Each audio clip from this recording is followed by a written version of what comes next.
reforçando que quer ser pré-candidato à reeleição ao governo aqui do estado de São Paulo. Como estamos vendo esse momento pisa-ovos ali entre Tarcísio e Jair Bolsonaro, Thaís? Natália, essa história é aquele caso de política pura, né? Porque o que acontece? No momento em que o Bolsonaro e o Tarcísio combinam dessa visita acontecer, pedem autorização, Alexandre de Moraes autoriza na quinta-feira de manhã. Tarcísio comenta publicamente que está indo visitar um amigo. Flávio Bolsonaro dá uma declaração dizendo que o Tarcísio vai ouvir do pai dele que o candidato do Bolsonaro a presidente é o próprio filho, o senador Flávio Bolsonaro, e que ele precisa ficar em São Paulo e dar um bom palanque para o filho dele para garantir uma derrota do PT. Aí, pouco depois, o governo emite um comunicado dizendo que, por compromissos em São Paulo, ou seja, incompatibilidade de agenda, Tarcísio não vai mais poder ir na quinta-feira. Isso. Todo mundo perguntando o que aconteceu, o que não aconteceu, a especulação no entorno dele e na política de modo geral correndo solta.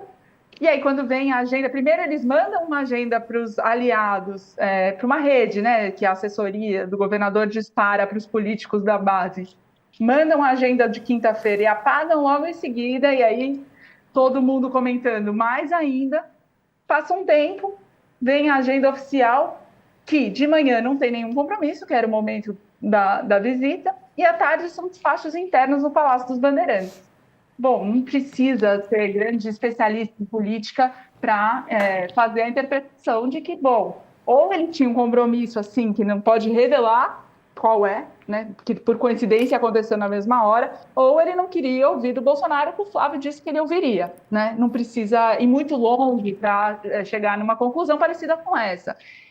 E aí as pessoas fazem todas as interpretações, e aí depois que essa interpretação já está quase consolidada, quando essa situação já está causando debates públicos entre os políticos, que passam a se posicionar, às vezes até, né, com o seu nome e cara e coragem, defendendo a sua posição, que é uma coisa que nem sempre a gente tem visto, né? Os políticos gostam de não se dar a cara a tapa, mas enfim, já tinha até político fazendo isso, diante de um gesto de tamanha eloquência, aquele silêncio eloquente, o famoso silêncio eloquente do Tarcísio de Freitas.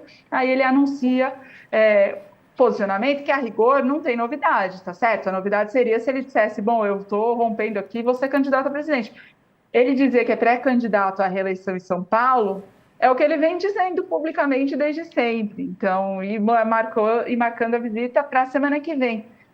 Ele não evitou que todos esses comentários fossem feitos, e se ele não evitou, e ele sabia que esses comentários seriam feitos, porque é evidente que a interpretação seria essa, à medida que não houve uma justificativa pública para esse adiamento, então, de alguma forma, dá para entender que o objetivo era que esses comentários fossem feitos, né? E a gente lembrando que na semana anterior, a esposa dele, do Tarcísio de Freitas, Cristiane Freitas, que é discreta, não costuma aparecer, não dá entrevistas, não fala em público, faz um comentário dizendo que o Brasil precisa de um novo CEO, meu marido, e a Michelle Bolsonaro curte, né? Ou seja, tem ainda toda a camada da disputa entre a Michelle e os filhos do Bolsonaro, né? A pretensão dela ir para a chapa presidencial e não do Flávio Bolsonaro ou de qualquer outro dos filhos, né? E aí tem todo esse aquecimento de tambores na semana passada, com essas movimentações que foram